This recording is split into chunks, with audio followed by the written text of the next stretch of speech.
श्री लोकनाथ भावधारा उत्पन्न हुई समस्त उपस्थित थिबा समस्त सज्जन मानक प्रणाम।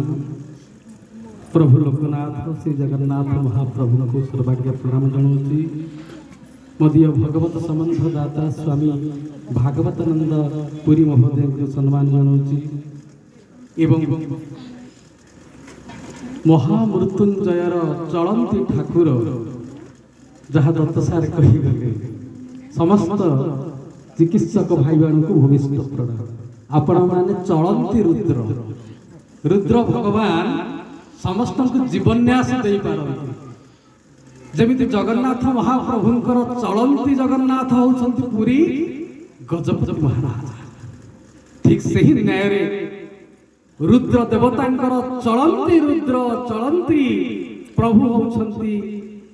जी आम मान पुणी जीवन्यास दियंती मृत्युंजय मंत्र पढ़ी से मानक बारंबार बारंबार प्रणाम प्रणाम। सज्जन 90-91 मसीहा कथा मु कड़ब हाईस्कूल रे चाकरी के करिथाए एवं कड़ब को पाख होची आश्रम आश्रमर प्रत्येक कार्य रे स्वामीजी को सांगरे मु बुलु थाए विभिन्न सत्संग रे नयागढ़ ठारू जटणी और भुवनेश्वर ठारू बाणपुर पर्यंत समस्त सत्संग अटोरे बसिक संगे जाई बाटर गला बेले से कहती तुम कथा तुम कह कौन कह आम सीना पिला पाठ पढ़े जाचे कौन कह तेणु से दिन से कौन होता है ना गोटे गाँव घर पड़ी था मन सेटा मन पड़े से कथाटा न कहले असुविधा हम बोली कहि दउची घर पड़ जाय था सब सर्वस्व पड़ जाय था सेठी सत्संग होबा जाउता एवं से सत्संग रो टॉपिक हला कोन 15 पैसा रो करामती मात्र 15 पैसा खर्च करी गोटे पोस्ट कार्ड मध्य रे स्वामी जी से दिन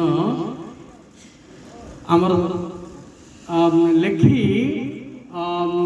जो करामती करते समस्त परिवार को हांडी डेक्ठू आरंभ करी वस्त्र कंबल टेंट आरंभ करी सबुड़ी को प्रदान करते। देख कि बड़ महान काम ये सत्संग जो आरंभ हुए 90-91 मसीह स्वामी तुम सागर मुझे ये दिन बेले सत्संग सरला बेले राति रे पाखापाखि अन्य गाँव को आम सत्संग करने जाऊँ मु बाटे स्वामी जी को पचारि सत्संग कर लाभ कौन हम ना आम जो दातक चिकित्सालय करवानी अरे अन्य गोटे दुईटी लोक आसिले तो आम 100-200 लोक एकाठी हेले आमर सत्संग आगे चलो दातक चिकित्सालय आगे चलो। देखो केमतिया आइडियोलॉजी एमती आम अनेक थर पट्टदेशी सार घर को पहुँची जाए से पट्टदेशी सार पाठ पढ़ू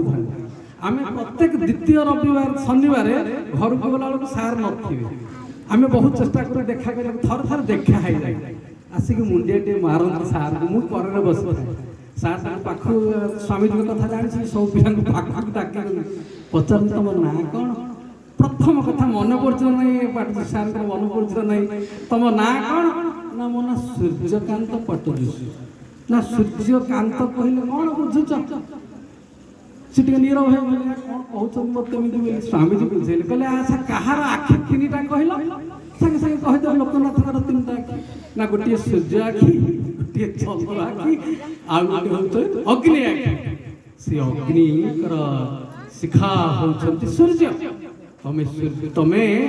लोकनाथंकर भावधारा जदि प्रभावित होब तुम जीवन परिचालित से दिन ठारू स्वामी जी महास्रोत से सामिल होती मोर आज मन पड़े तेणु स्वामी जी को प्रणाम जनाऊँगी एवं समस्ते कही दुई पद मु सभापति महोदय जय जगन्नाथ जय जगन्नाथ। बहुत बहुत धन्यवाद काशीनाथ दास महोदय अभिज्ञता यही